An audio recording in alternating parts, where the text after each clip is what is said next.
अरुण का निकाह दीपा से हुआ था। दीपा बेहद खूबसूरत थी। निकाह के 4 साल बाद भी उनकी कोई औलाद नहीं हुई। जब छोटे भाई अरविंद का निकाह हुआ, खुश रहो बेटी, बस जल्दी से ही हमें खुशखबरी सुनाना। माला का रंग बहुत काला था, जबकि उसकी जेठानी दीपा बहुत गोरी थी। दीपा बहुत ही घमंडी और नक चढ़ी भी थी। घर का कोई काम नहीं करती थी। माला बहुत भोली भाली लड़की थी। दीपा ने माला के आने के बाद घर की सारी जिम्मेदारी उस पर डाल दी। कुछ दिनों बाद दीपा की बहन श्रीजा जब उनके घर आई तो, दीपा, तेरी देवरानी कितनी काली है, तुम लोगों ने शादी से पहले देखा नहीं था क्या? अरविंद इश्क में अंधा हो गया था, इसमें हम क्या कर सकते हैं, उनकी पसंद है। दोनों बहनें ठहाके लगाकर हंसने लगी। माला ने उनकी बात सुन ली थी, वो उदास हो गई। एक दिन जब माला बाजार से सब्जी लेकर लौट रही थी तो उसने देखा कि सड़क के किनारे एक औरत जमीन पर पड़ी हुई थी और उसके झोले में से सामान इधर उधर बिखरा पड़ा था। उसने उसके झोले में सारा सामान रखकर उसे थमा दिया और उस औरत को उठाकर पानी पिलाया। उसके घुटनों पर चोट लग गई थी। उसने फौरन अपने रुमाल से उसके जख्म साफ किए और अपने दुपट्टे का एक हिस्सा फाड़कर उस पर बांध दिया। आपको कहाँ जाना है? मैं रास्ता भूल गई हूँ। क्या आपको मालूम है कि रामफल चौक कहाँ है? जी चलिए, मैं आपको वहाँ छोड़ देती हूँ, मैं भी उसी तरफ जा रही हूँ। माला ने एक रिक्शा रोकी और उसे सहारा देकर बिठा दिया। जब रिक्शा रामफल चौक पहुँचा तो वो औरत उतर गई और उसने माला को अपने झोले में से एक पैकेट निकाल के दी।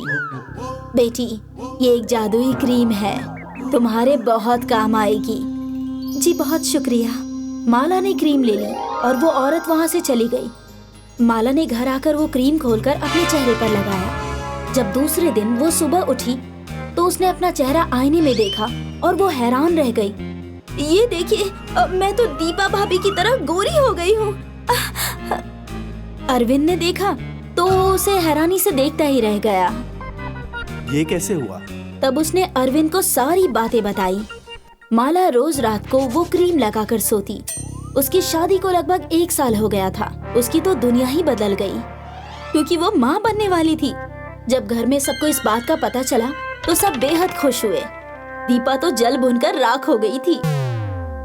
एक बार उसकी जेठानी की बहन सृजा फिर से आई। उसको देखते ही, दीपा, ये प्लास्टिक सर्जरी करा के आई है क्या? अरे नहीं, पता नहीं कैसे ये इतनी गोरी हो गई और अब तो माँ भी बनने वाली है। घर में सब उसकी इज्जत करते हैं जैसे मैं तो कुछ हूँ ही नहीं। माला का खोया हुआ खुद एतमाद लौट आया था। दीपा को इस बात पर बहुत गुस्सा आता था। उसने एक दिन माला को क्रीम लगाते हुए देख लिया और फिर एक दिन जब माला किसी काम से बाहर गई थी, दीपा सीधा उसके कमरे में गई और उसके क्रीम का डब्बा उठाकर अपने कमरे में ले आई। उसने उसकी जगह बिल्कुल वैसा ही डब्बा उसकी मेज पर रख दिया। दीपा जब सोने गई तो रात में क्रीम अपने चेहरे पर लगा ली। सुबह उठी तो उसके पूरे चेहरे पर लाल लाल दाने निकल आए थे। वो रोती हुई अपने सास के पास आई। ये क्या हुआ? दीपा ने उन्हें सारी बातें बताई। दीपा, जलन की भी कोई हद होती है। माला बेचारी पहली बार थोड़ी खुश हुई थी, लेकिन तुमसे उसकी खुशी नहीं देखी गई।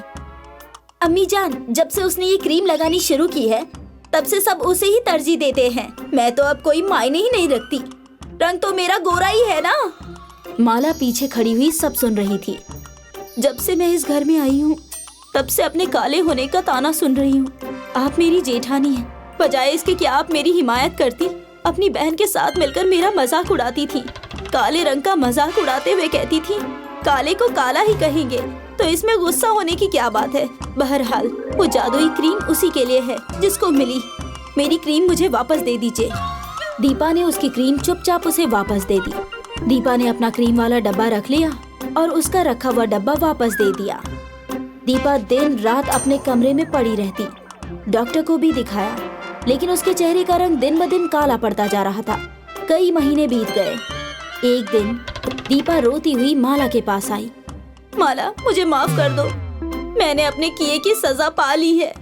अब मुझे समझ आ गया है कि तुम्हारे दिल पर क्या गुजरती होगी जब सब तुम्हारा मजाक उड़ाया करते होंगे।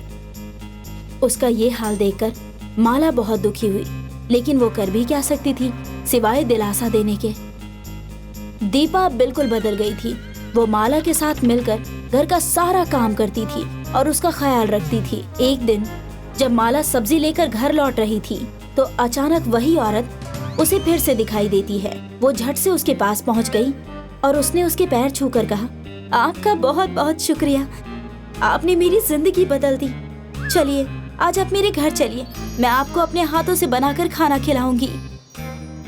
तुम बहुत अच्छी हो माला, इसीलिए जादुई क्रीम ने तुम्हारी मदद की। आप मेरी जेठानी दीपा को पहले जैसा कर दीजिए। उसे अपने किए की बहुत बड़ी सजा मिल चुकी है। वो बहुत पछता रही है और हो सके तो उन्हें भी एक औलाद नवाज दीजिए। तब उसने अपने झोले से निकालकर एक क्रीम का डब्बा दिया। उससे कहना, अगर वो अपनी बुरी आदतें नहीं छोड़ेगी तो इस क्रीम का कोई फायदा नहीं होगा। और हाँ, तुम 5 गरीब औरतों को खाना खिला देना, समझ लेना कि मैंने खा लिया। इतना कहकर वो वहाँ से फौरन गायब हो गई। जब माला घर आई तो उसने दीपा को ये क्रीम देते हुए कहा, भाभी आपको खुद को बदलना होगा, तभी ये क्रीम अपना जादू दिखा पाएगी। आपका चेहरा पहले जैसा खूबसूरत हो जाएगा और आपको औलाद की खुशी भी हासिल होगी। माला, मैं अपने आप को पूरी तरह से बदल लूंगी। बस एक बार मेरा चेहरा पहले जैसा हो जाए और मेरी गोद भर जाए। कुछ ही दिनों बाद दोनों देवरानी और जेठानी 2 प्यारे प्यारे बच्चों को जन्म देती है और दोनों बहुएं मोहब्बत से रहने लगी। और एक दिन, छोटी बहू, तुम्हारी क्रीम तो वाकई जादुई है। अच्छे लोगों के साथ हमेशा अच्छा ही होता है। दोनों बहुएं बड़े मोहब्बत से दोनों बच्चों को सास की गोद में लिटाकर अपने काम में मशरूफ हो गई। सुरेश एक मजदूर है और कांताबाई भी घरों में काम करने जाती है। दोनों बच्चे के लिए ही बच्चे को अकेले घर पर छोड़कर जाते हैं। वो घर के बाहर ही मिट्टी में खेलता रहता है। एक रोज अमित को बुखार आ गया। कांताबाई काम पर जाने के लिए निकल ही रही होती है, लेकिन जैसे ही वो अपने बच्चे अमित को प्यार करने के लिए आगे बढ़ती है तो अमित का बदन जल रहा होता है। अरे, मेरे बेटे को तो बहुत तेज बुखार है, अब मैं काम पर कैसे जाऊं? लेकिन काम पर जाना भी बहुत जरूरी है, नहीं तो मेम साहब बहुत नाराज होंगी। मैं बच्चे को दवाई देकर काम पर चली जाऊंगी, लेकिन मेम साहब ने बोला था कि आज काम पर आना बहुत जरूरी है। एक बार कॉल करके पूछ लेती हूँ। कांता मेम साहब को कॉल करती है।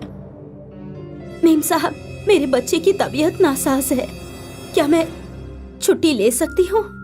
तुम छोटे लोग होते ही ऐसे हो, बस छुट्टी का बहाना चाहिए। देखो कांता, मेरी बात गौर से सुनो। अगर तुमको काम नहीं करना है तो मना कर दो, लेकिन रोज रोज बहानेबाजी ना किया करो। अगर नौकरी करनी है तो फटाफट काम पर आ जाओ, और नहीं करनी तो भी आ जाओ। मैं तुम्हें तुम्हारी तनख्वाह दे दूंगी। मेम साहब, हमें काम से मत निकालो, मैं अभी आ रही हूँ। कांताबाई बेटे के भूख के लिए ही बेटी को बुखार में तड़पता छोड़कर चली जाती है। कांताबाई काम पर जा चुकी है और तब मेम साहब उसके पास आती है। क्या सच में तेरे बेटे को कुछ हुआ है या तेरा छुट्टी का मन था? मेम साहब, कोई भी माँ अपने बच्चे की बीमारी का बहाना नहीं बनाएगी। आप आज मुझे जल्दी छुट्टी दे देना। नहीं नहीं कांता, आज किसी भी कीमत पर छुट्टी नहीं मिलेगी, क्योंकि मेरे बेटे रवि को जुकाम है। आज मैं उसका ख्याल रखूंगी और तुमको खाना बनाना होगा। मेम साहब, आज मेरी मजबूरी है। मैं यहाँ आ तो गई हूँ, लेकिन न जाने मेरे बेटे की क्या हालत हो रही होगी। बस बस, अब रोना बंद करो और कपड़े धोना शुरू करो। कांताबाई आंखों में आंसू, मन में मायूसी और चेहरे पर फिक्र की लकीरें लिए हुए काम में लग जाती है। और दूसरी तरफ मेम साहब अपने बेटे रवि को गोद में लेकर सोफे पर बैठकर टीवी देख रही है। 18 साल बाद अमित और रवि दोनों बड़े हो गए, लेकिन जब भी अमित की अम्मी कांताबाई घरों में काम करने जाती तो अमित को बहुत बुरा लगता था। इसीलिए अमित पढ़ाई के साथ साथ रात को एक क्लब रेस्टोरेंट में वेटर का काम करने लगा। एक रात को रवि अपने कुछ दोस्तों के साथ क्लब आया और उसने अमित को पहचान लिया। हे, मैंने तुम्हें कहीं देखा है। जी सर। बस कर यार, इतनी भी फॉर्मेलिटी मत कर, मैंने तुझे पहचान लिया है। जी? अरे तू हमारी कामवाली का बेटा ही तो है। जिसको वर्षों से हमने नौकरी दी हुई है। वैसे तेरी माँ है बहुत मेहनती, सारा काम अच्छे से करती है और बर्तन कपड़े फर्श तो ऐसे चमकाती है जैसे किसी नई दुल्हन का चेहरा चमकता हो। जी चल कोई बात नहीं, अब तू वेटर बन गया है, लेकिन अगर तुझे कोई काम चाहिए तो मुझे बोल देना, मैं तेरी पूरी मदद करूंगा। आखिर तू मेरी नौकरानी का बेटा जो है। रवि अपने सभी दोस्तों के सामने अमित का खूब मजाक बनाता है, लेकिन अमित खामोश रहता है क्योंकि रवि ने कुछ भी गलत नहीं बोला। नौकरानी के बेटे को नौकरानी का बेटा ही तो बोला है। अमित ऐसे ही अपनी नौकरी और स्टडी करता रहता है। रवि रोज रोज पार्टी करता है, शराब पीता है और पढ़ता नहीं है। एक दिन उसकी अम्मी ने उसे अपने पास बिठाया और बात करने लगी। कांताबाई वही काम कर रही थी। रवि, ऐसे कब तक चलेगा? तुम क्यों अपनी तालीम पर तवज्जो नहीं दे रहे हो? ओहो अम्मी, आप फिर से शुरू हो गयी। मैं अपनी स्टडी कर तो रहा हूँ। ऐसी कैसी स्टडी? तुम्हारे अंदर सारी बुरी आदतें आ गई हैं। अम्मी यू नो, हम अमीर लोग हैं और ये सब शौक होते हैं। बराए मेहरबानी से ऐब न कहिए। रवि, तुम अपनी अम्मी से बात कर रहे हो? हाँ इल्म है मुझे, इसीलिए तो बहुत तमीज से बात कर रहा हूँ। बाकी मैं किसी से इतनी इज्जत से बात नहीं करता। और हाँ, मैं अमीर बाप की औलाद हूँ। मैं किसी की नौकरी नहीं कर सकता हूँ। मैं अपना कारोबार करूँगा। मुझे इन्वेस्टमेंट के लिए पैसे दे दो। वो देख, काम वाली का बेटा खुद काम करता है और पढ़ता भी है। अपनी अम्मी का भी कितना ख्याल रखता है। अम्मी, इतनी तो आपको खबर होनी चाहिए कि मैं किसी काम वाली की औलाद नहीं हूँ। अब ज्यादा देर न करो और पैसे दे दो। रवि अपनी माँ से लड़ झगड़ कर पैसे लेने लगा और दूसरी तरफ अमित और कड़ी मेहनत करने लगा। नतीजा ये हुआ कि अमित ने अपना एक एप्लीकेशन सॉफ्टवेयर डेवलप किया जो बाद में एक डिजिटल कंपनी में बदल गया। अमित ने अपना अच्छा घर बना लिया और अम्मी के लिए घर पर नौकर रख दिए।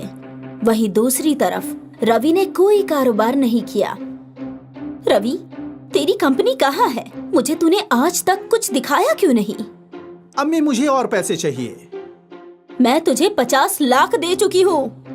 अम्मी, जरूरत है, बैंक से कर्ज ले लो, नहीं तो पहले दिए गए पैसे भी बेकार चले जाएंगे। अम्मी एक काम करते हैं, घर पर कर्ज ले लेते हैं। रवि की अम्मी उसकी बातों में आ जाती है और घर पर लोन लेकर सारे पैसे रवि को दे देती है। कुछ रोज बाद रवि की अम्मी को पता चलता है कि रवि सट्टा खेलता है और उसने सब कुछ सट्टे में तबाह कर दिया। और अमित की अपनी एक कंपनी है। उसको अपनी पुरानी बात याद करके बहुत अफसोस होता है। कांताबाई अपने बेटे के साथ रवि के घर आती है। मेम साहब, मैं आपको मिठाई खिलाने आई हूँ कि मेरे बेटे ने मेरे हालात बदल दिए। लेकिन मेम साहब, ये कहना है कि भगवान किसी को गुरूर ना कराए, क्योंकि हालात हमेशा एक जैसे नहीं रहते। कांताबाई अपने बेटे के साथ कार में वापस चली जाती है और रवि और उसकी वालिदा की आंखें लज्जा से झुक जाती है।